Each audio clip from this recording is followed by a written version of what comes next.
The Rode VideoMic Pro is a fantastic addition to any on-the-go creator kit. Affiliate link in the video description. Hey, what's going on, everybody? My name is Matt Jarbo. This is $3 Theater, and I really hate doing videos that all have to do with like one line of an interview from someone in Hollywood. I always feel it's kind of a waste of time, but I did want to touch upon this for a second. So, not too long ago, when asking Kevin Feige about whether or not Marvel has plans to do R-rated movies, he said, no plans on the horizon, basically insinuating that Marvel would never do an MCU film that would be rated R, right? Because their films are way too homogenized. They're all PG-13. They push the boundaries in some respects, but they're very much created for a streamlined audience and for maximum exposure and maximum money making. And that is nothing wrong with that. There's nothing wrong with that at all. But that apparently is kind of changed. It changes a little bit here. So speaking with Allociné, which is a publication about Spider-Man Homecoming, they asked him, again, that question about R-rated films, and his answer changed ever so slightly, where he says here, currently we don't work on R-rated movies. It's not out of the question, but currently, no. Right, so it's not, again, what we're focusing on there is not out of the question. Now, why isn't this out of the question?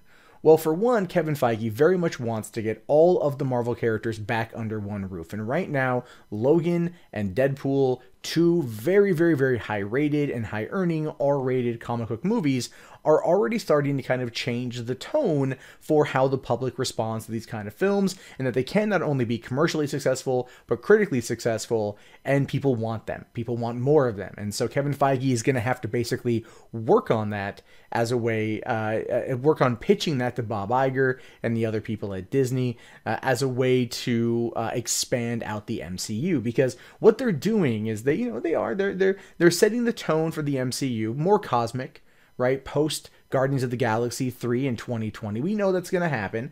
So we know that from their big MCU standpoint, they're going outwards. But when it comes to the R-rated, more mature fare, where is that located? That would be on Netflix right now with those series on there. They're not R-rated. I mean, I think outside of maybe swearing, for violence alone, Daredevil's probably R-rated. It is violent as shit. And that might be where that content goes. Now, Marvel and Netflix are going to want to expand out their particular arrangement. And this probably has a lot more to do with Ike Perlmutter versus Kevin Feige than Kevin Feige himself wanting to make these kind of projects.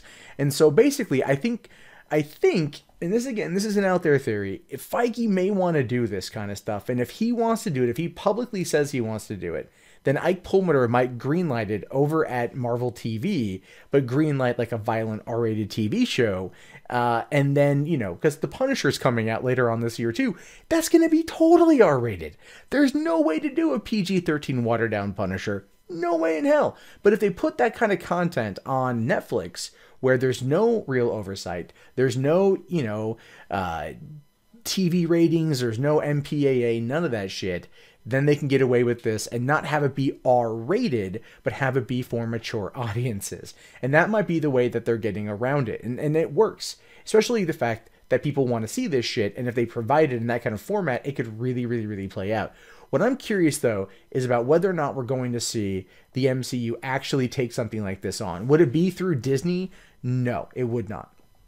What would probably happen with this is just my thoughts on it, would be if eventually Kevin Feige does get all the characters back underneath the MCU banner, then it's entirely possible that Deadpool and Venom, because Venom will be rated R, will probably end up still being rated R and going underneath that way. And maybe working underneath like the Columbia Pictures banner if it's through, Columbia, or if it's working through Fox. I don't know. I don't know what Fox is planning on doing.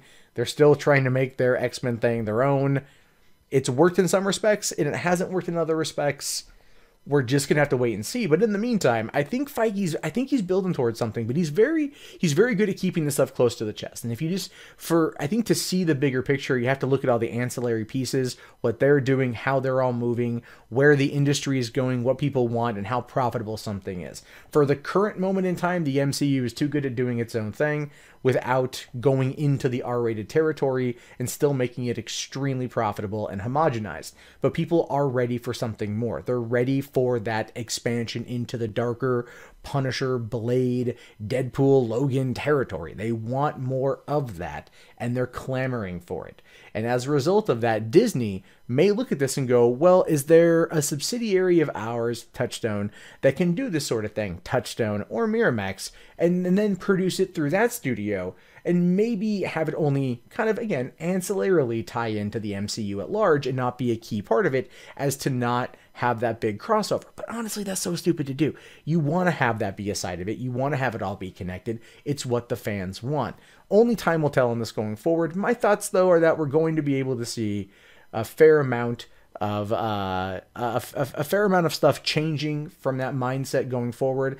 And honestly, I think a lot of it will have to do with Ike Perlmutter over Feige. And that is something that a lot of people out there have to really, really, really look at here, is that the TV and the movie side of things, they're battling it out. And until they come to some kind of conclusion, that's where we're going to see the divide. But if they keep pumping out content on the Netflix side of things, as good as Daredevil and as good as the Defenders looks, oh yeah.